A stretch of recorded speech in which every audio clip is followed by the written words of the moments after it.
All right, so this is gonna be third episode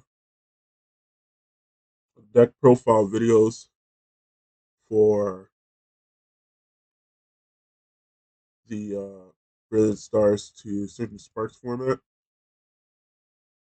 Call it Brilliant Stars to Certain Spark format, despite it being Prismatic Evolutions, because Prismatic Evolutions is just special set, so it's not really intended to shake up the format too much. So it's just a continuation of the Brilliant Stars to Certain Spark format. So this is gonna be my coverage on the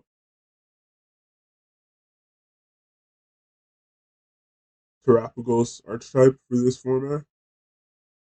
And so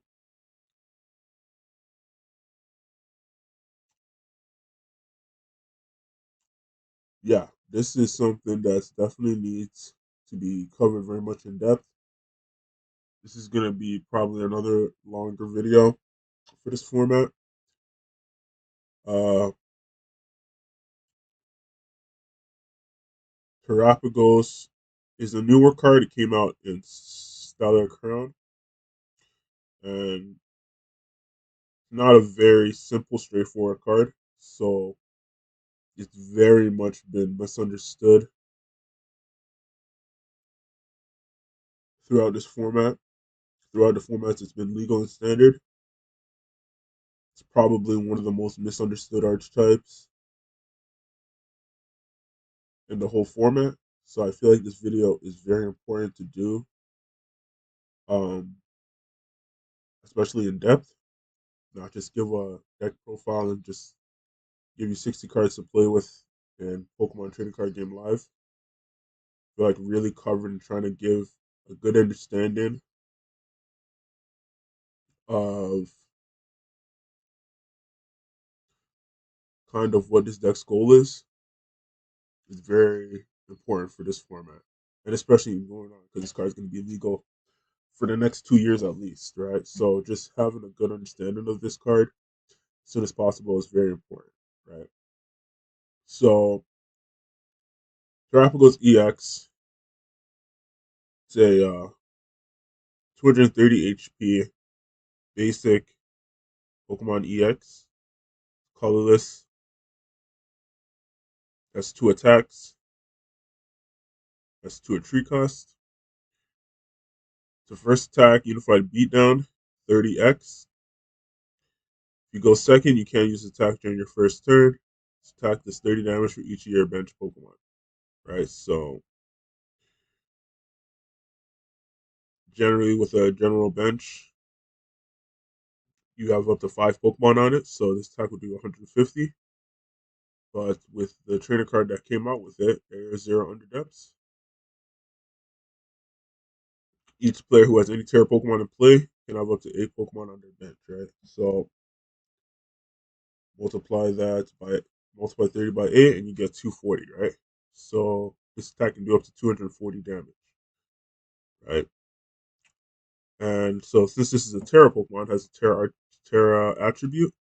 So when this Pokemon's on your bench, prevent all damage done to this Pokemon by attacks, both yours and your opponent's. So it's a Terra Pokemon, so that means it activates Area Zero Underdepths. And so the idea is that you would be playing Terapagos EX with Area Zero Underdepths, so you can do 240 damage. Right? Very simple, pretty straightforward, right? The second attack is Crown Opal, right? For grass, water, and a lightning. It's a very weird energy cost. Does 180 damage during your opponent's next turn. Prevent all damage done to this Pokemon by attacks from non-colorless Pokemon.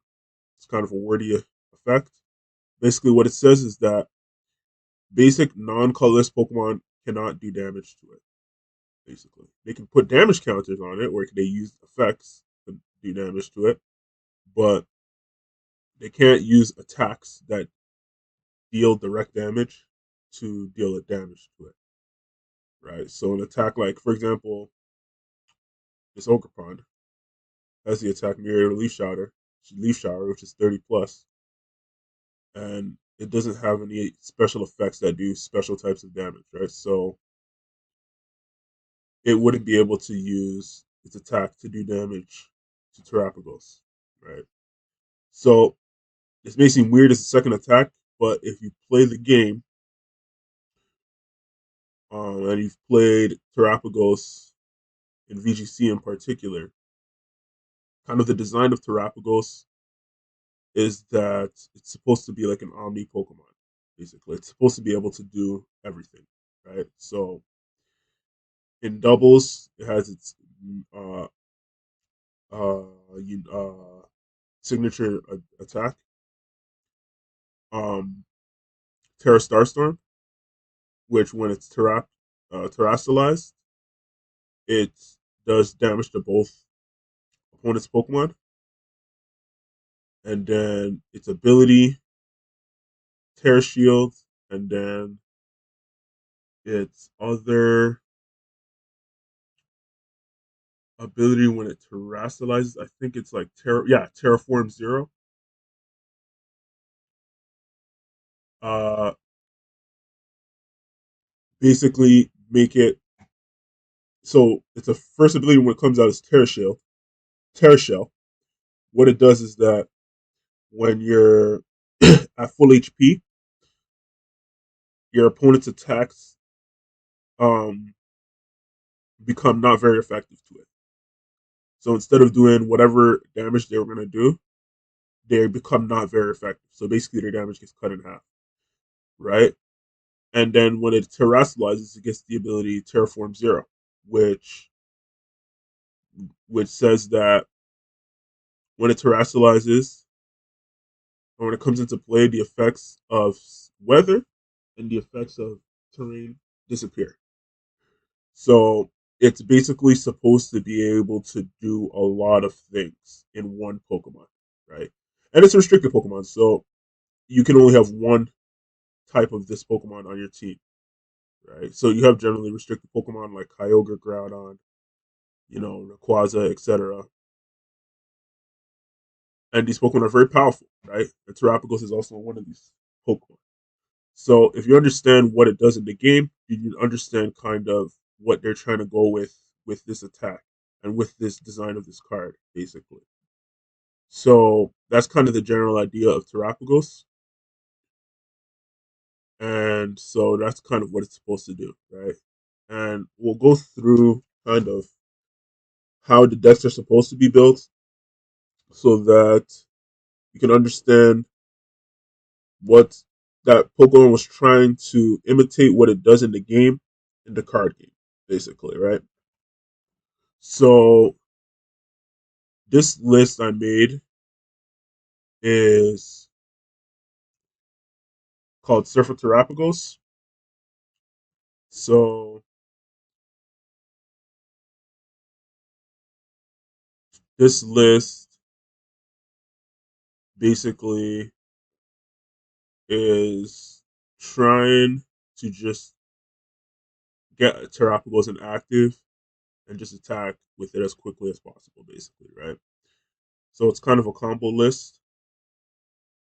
Um, so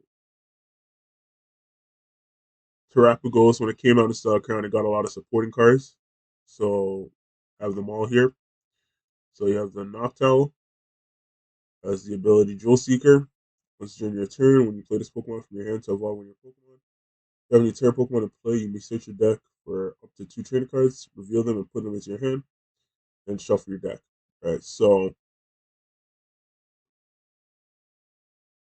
generally, how this card is supposed to work is you're supposed to have Terapagos in play, and then you can use the ability to search 2 trainer cards. Right. So that was one card that came out of Stellar Crown. You have Fan Rotom. Once during your first turn, you may search your deck for up to 3 colorless Pokemon with 100 HP or less, reveal them and put them into your hand, and shuffle your deck. You can't use more than one fan call ability during your turn. Alright. Then it has the attack Assault Landing, 7 HP, 7 to 8 damage. There is no stadium in play, this attack does nothing. Right? So it's supposed to combo with areas that are under depths, obviously, and it's also supposed to get you the Noctowls, and the Hoots, which have less than 100 HP. This card also came out in Still a Crown. Then the last card that came out to support Terapagos was Buffalint, right? 100 HP colorless Pokemon. As long as you have one of the Buffalint in play, all your basic colorless Pokemon take 60 less damage from attacks from your opponent's Pokemon. The effect of Curly Wall doesn't stack. Right, and then it has the attack boundless power, 130 HP, 130 damage. During your next turn, this Pokemon can attack. Right. Generally, you're not supposed to be using this card for its attack, but it's a pretty powerful attack, 130 damage. Can knock out Noctowls, knock out Radiant Greninja, etc. Right. So it ain't half bad. Right. So generally, Rotom is supposed to be the engine, and it's supposed to search out the Noctowl and the Buffalint on turn one. Right. And so that's kind of the angle that you're trying to go for, is that you're supposed to be trying to set up what Terapagos does in the game, right? So Terapagos um, can do a lot of things in the game, and particularly in the VGC, which is the competitive format, the official competitive format for the game. So that's what you're trying to do with the Terapagos deck. It's trying to do a lot of things, right? So the Bufflet reduces the damage that your Terapagos takes by 60, and the Noctowl searches up to 2 trainer cards from your deck, and then Fan Rotom gets all of them, right? So that's basically what you're trying to do with Terapagos. So you want to maximize your odds of doing that. And so obviously this one is the most important, the Duel Seeker, because it lets you play the game basically. So you want to play max counter risk. So you play 4 Hoo. I like the one from Temporal Forces. And play 4 of them. Then you play 4 Noctowl. Now the Rotoms, you just want to hit them. So you just play 2, just so you don't prize one. And the Buffalins are the least important, right? Because generally you're not going to try to win by being a tank, right? So you don't really need a lot of Buffalin counts. So I just play 1 Stellar Crown Buffalin, and then I play 1 Buffalin from Surgeon Sparks, which is the one that came out in Surgeon Sparks, right? There is better Buffalins that came out before Surgeon Sparks, like the one from Lost Origin, right? Lost Headbutt. Uh, Put an energy attached to your opponent's active Pokemon into the Lost Zone, right? But generally, it's attack kind of situational. They don't really want to use it, so you could just play the one from Surgeon Sparks, and it'll be just fine, right? As the attack ready to ram. During your opponent's next turn, if this Pokemon is damaged by an attack, put 6 damage counts on the attacking Pokemon, right? So it becomes basically a wall, right? Especially comboing it with the Buffalo. It has 190 HP, and then they have to swing into it, so they can't use a weak attack to KO it, right? And something like Charizard at 6 prizes can't KO it, so Charizard would have to swing into this thing twice, right? So this attack's very strong, right? And so that's generally what you're trying to do, right? So this deck obviously got stronger in Surgeon Sparks, with the printing of this Buffalint, and also with the printing of the card we're going to cover next, right? So to round out the trainers, the Pokemon for this deck, got 1 Luminium V, right? Uh, it's got Tapu Lele GX's ability. When you play this Pokemon from your hand onto your bench during your turn, you research your deck for a support card, reveal it, put it into your hand, so for your deck. Obviously, this card is not as strong as Tapu Lele because Tapu Lele's attack was for 2 colorless energy, so it can attack in any deck. This one, you need a water energy to attack with this, so you can't just go around attacking with Aqua Return all you like, right? So this card's just strong in this deck because this deck requires a lot of supporters to get going, and especially it just lets you not search a supporter card with Duel Seeker if you don't need to, right? So yeah, right. Play one of those. Play Ogerpon, Teal Mask, Ogerpon EX, 210 HP grass Pokemon. The ability Teal Dance. Once during your turn, you may attach a basic grass energy card from your hand to this Pokemon. If you attach an energy to a Pokemon display, draw a card. Right. So just let you go even and draw a card. So it's a very powerful ability. Has the attack mirror of Leaf Shire for 3 grass energy. It's 30 plus. This attack does 30 more damage for each energy attached to both active Pokemon. So this attack is actually what Tapu Lele GX attack did, right? So Tapu Lele did 20x. So it did 20 times 20 for each energy attached to both active Pokemon. So this one does more because it's 30 plus, right? So it's a very strong attack historically in a card game. And attach and put it on top of a very strong ability. This card's very strong, right? Since Terapagos attacks with grass energy, this card's very strong to play in this deck because it lets you draw and also does other things that we'll cover throughout this deck profile. All right, so you play 2 of those, play 1 Mew EX. Got the ability to restart. Once you're in your turn, you may draw cards until you have 3 cards in your hand. Genome Hacking for 3 colors energy. Choose one of your opponent's active Pokemon's attack and use this attack, right? 180 HP Psychic Pokemon with free retreat, right? So very powerful ability, very powerful attack, right? And it fits very well into this deck, right? Then you play Radiant Greninja, conceal cards. You may discard energy from your hand in order to use this ability. Once you're in your turn, you may draw 2 cards, right? It's got the attack Moonlight Shuriken. Discard 2 energy from this Pokemon. This attack is 90 HP, 90 damage to your opponent's Pokemon. Alright, so this deck, Terapagos plays with water energy. So playing Greninja, you can play water energy. You can set up this attack, and the ability is very strong too, since you play a lot of energy, right? So you play 12 energy, right? And then we got the Buffalins, right? So that's the Pokemon count, and it's kind of thin, not counting the Noctows. That's because Terapagos is a deck that does a lot of things, right? So you don't want to really focus too much on the Pokemon count. You really just want to get set up and just do the things that Terapagos does, right? And then just use the Noctows to support it, right? So when we get to the trainers, you'll see that that's kind of what we're trying to go for, right? So for the trainers, so our main draw support is Iono, like 4 Ionos, right? Each player shuffles their hand into their deck. Each player shuffles their hand, puts it into the bottom of their deck.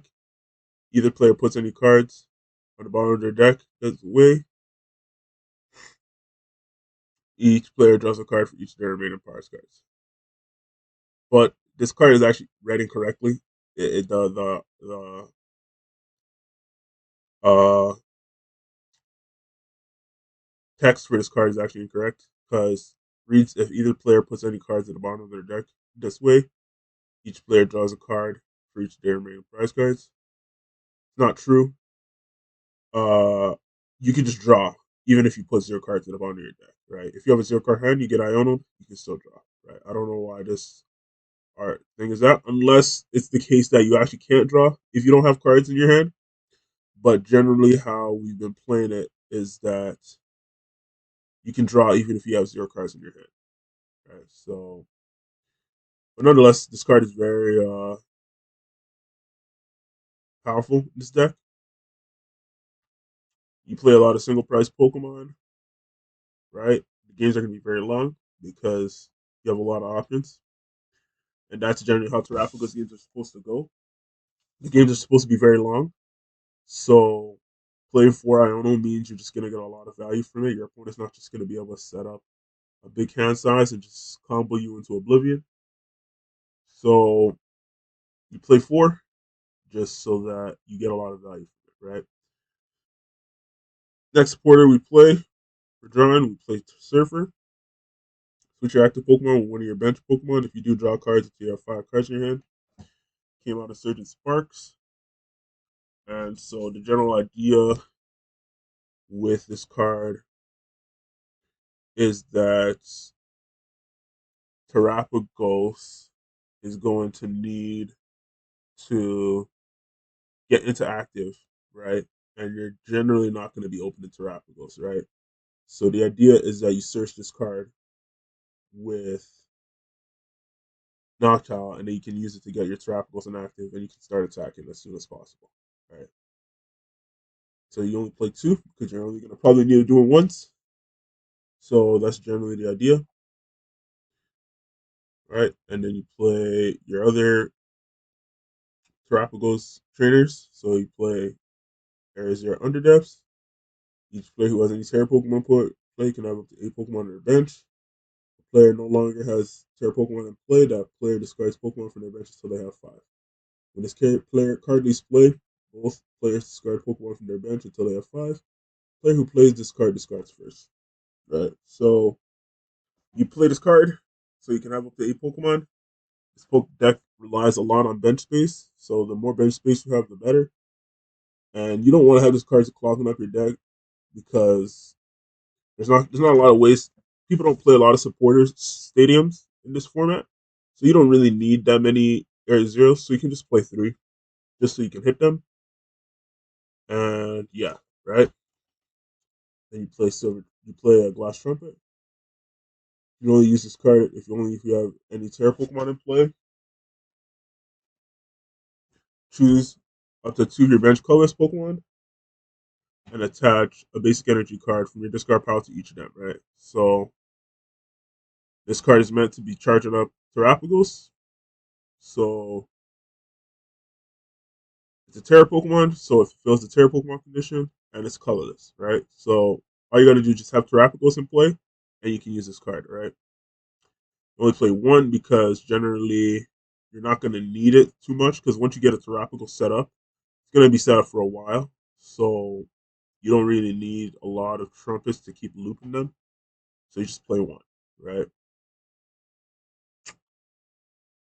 Then we got our A spec, scramble switch one of your act, switch your active Pokemon with one of your bench Pokemon. If you do, you remove any amount of energy from the Pokemon you move onto your bench to the new active Pokemon. So this card is very powerful because it's an A spec, of course, and it generally played. I play it generally in this deck because if you have like an Ogerpon active, you can use to Scramble Switch into a Terapagos, and then just attach, and you can get a Unified Beatdown off.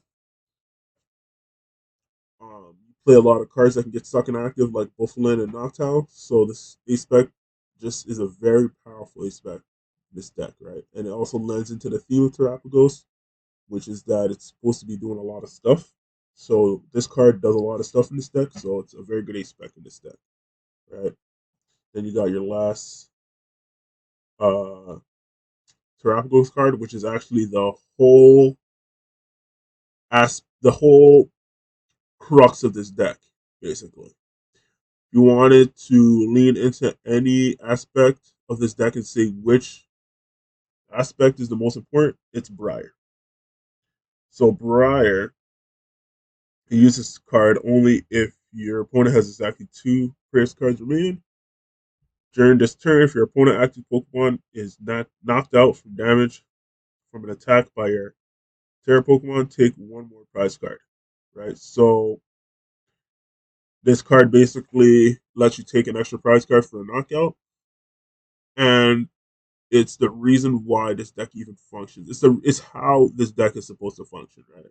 So a lot of Terapagos lists we've seen play either 1 Briar or for some odd reason play 0. Those are not correct lines for those Terapagos lists. Maybe for Terapagos Dusknoir because Terapagos Dusknoir has other way of taking prizes. But if you're playing just a bare bones Terapagos list, you're gonna need 2 Briars, basically.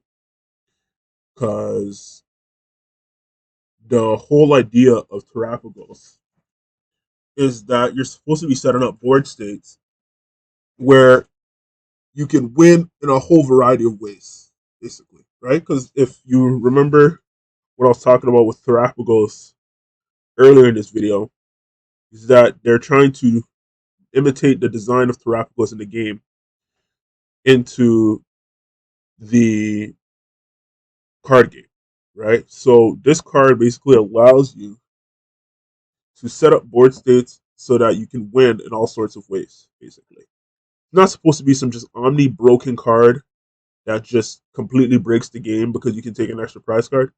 It's meant to allow Terapagos to win in a lot of ways, right? So you can set up a board state, for example, where your opponent has two main attackers that they're using. You attack into them both, right? Let's say, for example, Raging Bull Ogerpon, right? Raging Bull Ogerpon, the only Pokemon that can knock out Terapagos in one hit is Raging Bolt, right? So if you set up a board state where they have two damaged Raging Bolts and they have to push both of them, then you can basically set up a situation where if you've taken no prize cards, you can Briar, knock out a Raging Bolt, they push another Raging Bolt, and if they don't know you play two Briars, you can you can go Briar again and knock out that Raging Bolt and win in 2 turns. You see? So that's kind of what they're trying to go for with this card, right? It's basically supposed to allow Terapagos to win matchups that it wouldn't normally be able to win, right? So we have seen a lot of Terapagos lists that are very bare bones, to say the least, where they don't play, because this list plays grass and lightning and water, so you can use Crown Opal. And we've seen a lot of Terapagos lists that don't play all three energies. So people have really misunderstood or have been trying to win with Terapagos in different ways that it's not supposed to win with. And so they don't lean into this Briar win condition, right? So it's really mystified Terapagos and it's really made people think Terapagos is weaker than it is, right? And so this is kind of how you're supposed to be playing Terapagos. You're supposed to be playing it with two Briar. And so this is kind of what you're supposed to go with. Like Terapagos isn't a deck that's supposed to just cheese wins. It's supposed to win in very sophisticated ways, if I can put it that way. Right? It's a very sophisticated deck. It's not a deck that just wins by knocking out basics, right? Or cheesing knockouts with something like Dusknoir, right? It's supposed to have a lot of win conditions. That's kind of what's supposed to make it powerful, not its cheesy attack that can only attack with two colors energy, right? So this is something I've been definitely keeping close to my heart for a long time, just because I wanted to kind of see how people would continue testing Terapagos. And it doesn't really seem like people have been covering Terapagos the way they're supposed to, right? So that's kind of my intention with this deck profile is to kind of shed light on Terapagos and yeah, make it understood that Terapagos is supposed to win in a lot of ways. It's not just supposed to use Unified Beatdown, right? So yeah, that's the trainer counts for Terapagos. Those are the trainer counts that for the main core of Terapagos. So the rest for this list, you got your search cards, Ultra Balls, play 4 Ultra Balls, play 4 Nest Balls, then play 2 Energy Switch, right? So the Energy Switch is basically a combo piece to get it into a turn 2 Terapagos attack, right? So Ogerpon's ability says that once you're in your turn, you may attach a basic grass energy from your hand to your Pokemon. to this Pokemon. Sorry, so it doesn't count as your manual attachment, right? So what you can do is that you can use Ogerpon's ability, then you can use Energy Switch, switch the energy onto the Terapagos. You can manual attach to the Terapagos and you can attack in one turn, right? So it gives you a lot of options to get in a turn to attack. And plus, when you're playing with Noctowl, which lets you search 2 trainer cards, it's very easy to get out the energy, right? Especially considering the counts. Play 6 grass, so you're gonna hit them early, right? And so yeah, play 2 energy switch, 2 bosses orders, right? 2 night stretchers, and 2 Crispin, right? So Crispin again is another undercard that's completely misunderstood as to what it's supposed to do, right? So this card came out in Stellar Crown. It reads: search your deck for up to 2 basic energy cards of different types, reveal them, and put one into your hand. Attach the other one to one of your Pokemon. Then shuffle your deck, right? So Crispin is supposed to be played with particularly stellar Pokemon, right? Because stellar Pokemon have have uh, energy costs that usually cost 2 or more energies, different types of energies, right? So what Christmas is supposed to do is supposed to facilitate attacking with these Pokemon, right? Otherwise, you'd have to like find really weird ways to get in 3 different types of energies onto a Pokemon, right? So that's the general design of Crispin, right? And we've been seeing people play Crispin with decks like Dragapult Iron Thorns, so that you can charge up an Iron Thorns and then attack with it in 2 turns. Um, and that's not really what Crispin's intended to do, right? So we haven't really seen success with those decks, right? So that's what Christmas is designed to do. It's designed to let you attack with Terra Pokemon easier, Stellar Pokemon in particular.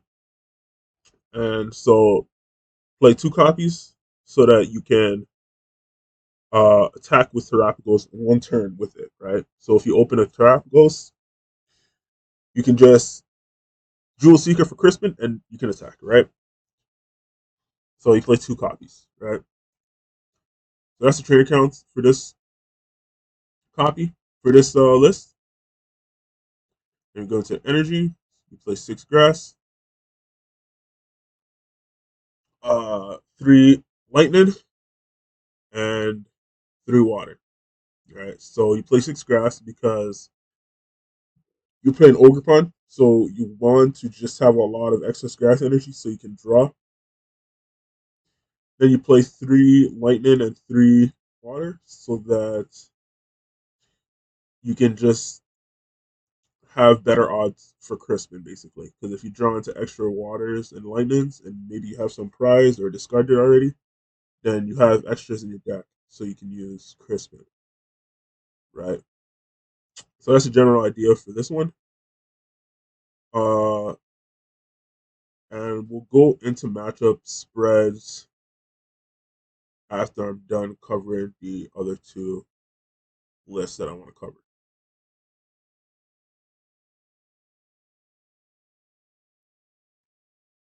All right, so this is the second list I want to cover. Call this one Jet Terapagos. Uh, and it's because I play Jet Energies in it. So it's basically trying to take from the same concept as Surfer Terapagos, except instead of playing with just Surfers to switch, you just play with Jets now too, right? So this is a more turbo version of Terapagos, where you're just trying to get set up as quickly as possible, whether you go first or second. So this list is doesn't play Bufflint, and it's just trying to set up basically, right? So this is one that you'd play maybe at a locals or something like that, just so you can get really easy wins. It's not generally something that you play something at like a League Cup or something like that, because you're going to be facing a lot more different decks at bigger events with like 5, 6 to 9 or 9 rounds. And so you don't want to play something like this at a League Cup or a regional because you'll just have a worse time than with a more uh, comprehensive Terapagos list. So this one plays, the 1 Luminion, 2 Terapagos, 2 Ogre a Mew, 4/4 Noctowl, 2 Rotoms, Greninja, right? Instead of playing both links, you just play Squawkabilly EX, right? And so it's just so that you can have a lot of opens, right? And you'll see kind of with the trainer count what we're trying to go for. So you have your general trainer count list, but the main draw supporter instead of Iono is Carmine, right? So you play 3 Carmine, and the idea is that you play Luminion, you play Squawkabilly, play Greninja, play Ogerpon. You have a lot of draw support in turn one. So uh, you basically have a lot of odds to hitting Carmine in turn one, right? So you play Carmine, right? Which lets you discard and draw 5. Then you play Squawkabilly, so lets you discard and draw 6. And then you play Rotom, right? So the idea is that you're just gonna hit your board whether you go first or second, basically, right? So it's a very ambiguous Terapagos list. Turn accounts are generally the same. 2 Energy Switch, 2 Briar. This one plays a Pow Pad since you're going to be discarding a lot, and you only play one boss too. So you want to have your boss in your deck. Place 2 Ionos because you're just trying to get set up. Scramble Switch, 2 Nice Treasures, 2 Crispins, and this one plays 2 Trumpets. Okay, since you're discarding a lot, if you discard a Trumpet, then you want to be able to have another one to play, right? And then the energy count, play 5 grass in this one. Then you play 3 lightning, 3 water. You just play 2 jets, right? So the idea with the jet energy is that you're gonna be drawing through your deck a lot. So instead of trying to use like something like Surfer to get Terapagos into active, you can just draw through your whole deck, get Terapagos down as quickly as possible, and then just jet it into play. Use something like Crispin to combo with that, and then you're set up, right? So that's the general idea of this list. Again, this list is mainly more for like locals or maybe a challenge or something like that. So we're just playing on TCG Live, and so yeah.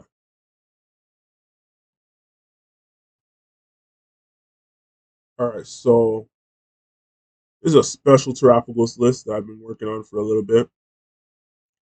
This one has a lot of options, just like uh, Surfer Terapagos. Call this one Terapagos Pidgeot. This one is sort of trying to make Terapagos even more overtuned in terms of what it can do and the numbers it can hit in particular. And it kind of is sort of trying to lean into what Terapagos Dusknoir does, which is kind of the main way people play Terapagos right now. And so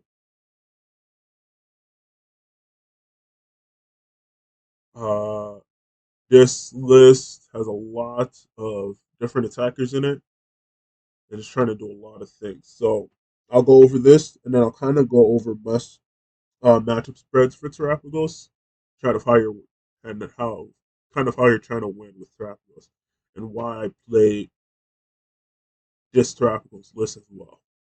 Right, so it's got your 2 Terapagos, 1 Luminion, Mew EX, Squawk, Buffalint, and so on, right?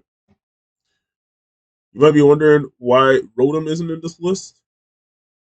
The reason why is because this list, unlike Terapagos Dusknoir, is a slower list that's not really trying to hit your outs on turn one.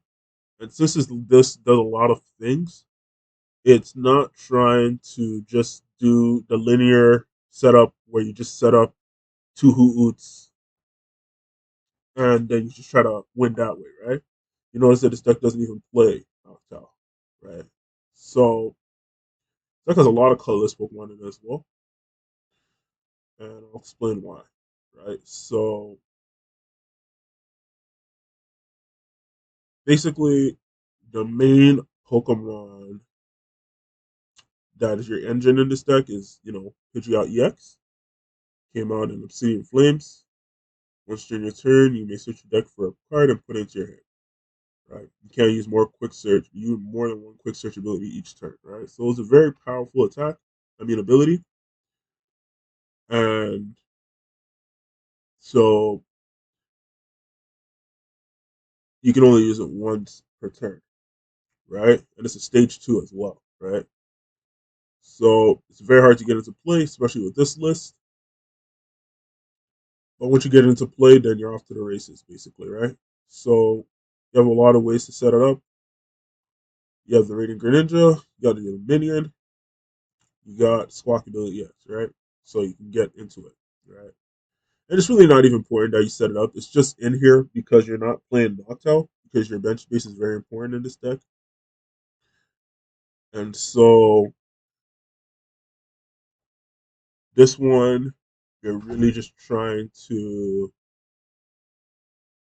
do a lot of things depending on what you're up against, right? So basically, the main win condition for this deck is this card right here, Orion Guru. This card came out of Surge and Sparks. That's its first attack. Now you're in my power. Until the end of your next turn, the defending Pokemon's weakness is now colorless.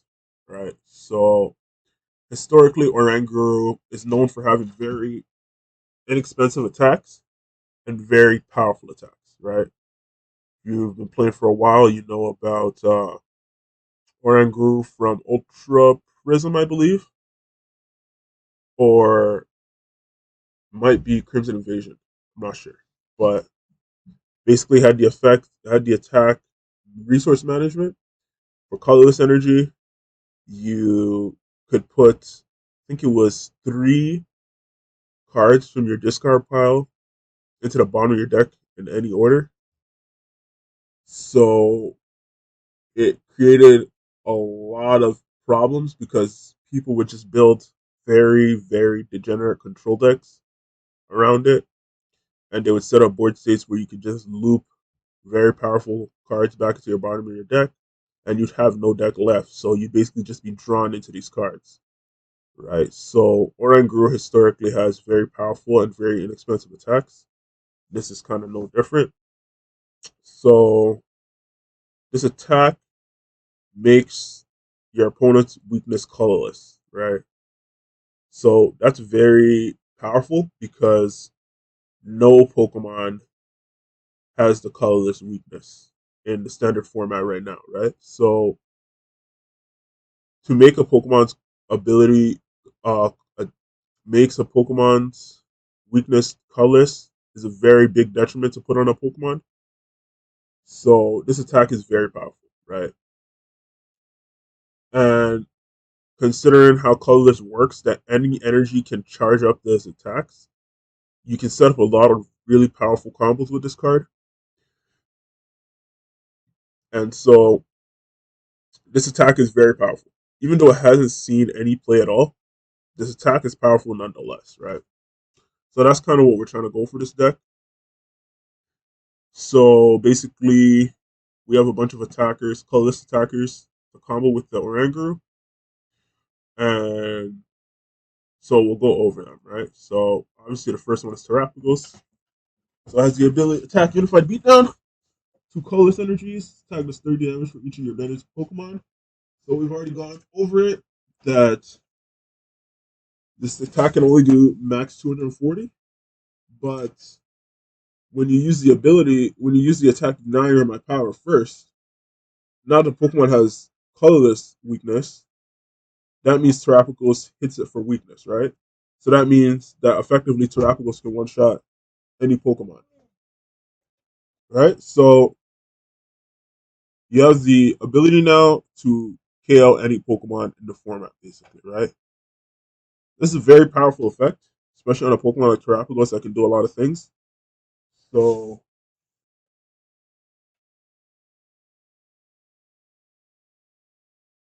that's kind of the idea of playing this Oranguru in a Terapagos deck, basically, right? So that's the main attacker that you're going to go for most times. You have the Buffalins, which now turn into attackers. And now you can do 260 damage with Boundless Power, or you can do 300 with Smash and Headbutt. And then the other one, which is also the kind of the crown jewel of this deck, if you want to put it that way, is Blissey EX, right? So Blissey EX has the ability Happy Switch. Once you're in your turn, you may move a basic energy from one of your Pokemon to another one of your Pokemon, right? So combo it with some of the pieces that you have for Terapagos, like Glass Trumpet. You can trumpet onto a Blissey, use Happy Switch, then just attach, and you can attack, right? And it has its attack for 3 colors energy, return, does 180 damage. You may draw cards until you have 6 cards in your hand, right? So 180, normally isn't really a lot of damage in this format, but with Now You're in My Power, now it does 360, which is basically every single Pokemon in the format, right? So now you have a Blissey that can one shot anything, and it has 300 HP, and it's a stage 1, right? So it's very easy to set up, and it's uh very uh tanky, and it's got a very efficient attack that you can set up with very low maintenance with Glass Trumpet, right? And so that's generally the idea, right? Is that no matter what stage of the game you set up your board, your Pokemon can support themselves with their just raw stats. So that's kind of the general idea of this deck in terms of its Pokemon. So get into trainer counts. So this one we have 4 Ionos because these games are going to be going on for long. This against this deck, once you're set up. So the more Ionos you play, the more value you get from them. And then you play two Crispin, so you can shut up your attackers. You play two Briar, so you have that win condition.